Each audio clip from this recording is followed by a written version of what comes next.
Hindli rahib tələbələri ilə çimmək üçün getdiyi Qam çayının sahilində bir ailənin bir-birləri ilə qışqır-bağırla mübahisə etdiyini eşidir. Rahib gülümsəyərək tələbələrindən soruşur. İnsanlar bir-birlərinə niyə qışqırırlar?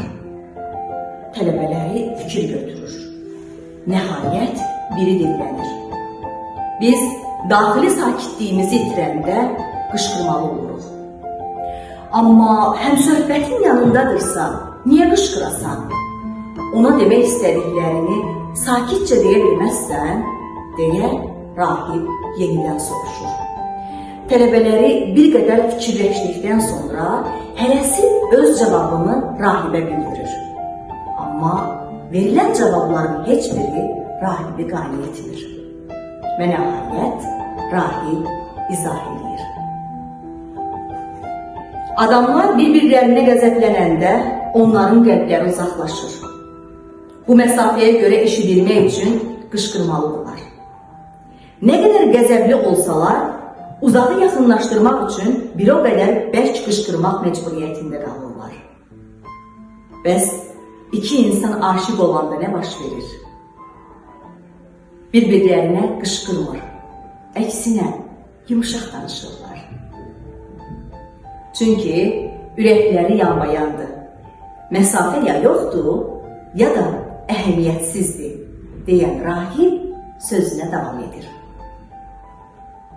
Bəs bir-birlərini daha çox sevsələr nə olar?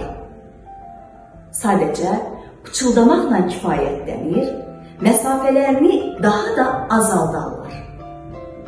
Nəhayət, pıçıldamağa ehtiyac qalmır. Qalır sadəcə baxışmaq. İnsanların bir-birlərini sevdikləri zaman yaxınlıq baxımından çata biləcəkləri son nöqtə. Rahib bir qədər nəfəs dərib davam edir. Mübahisə edəndə qəlblərinizin uzaqlaşmasına imkan verməyin. Sizi bir-birinizdən uzaqlaşdıracaq sözlər işlətməyin. Çünki bir gün o qədər çox uzaqlaşacaqsınız ki, geriyə yolu tapmaq mümkün olmayacaq. Zallı isim, qırmızı ayaqqabı, qəlblərimiz yaxın olsun hekayəsi.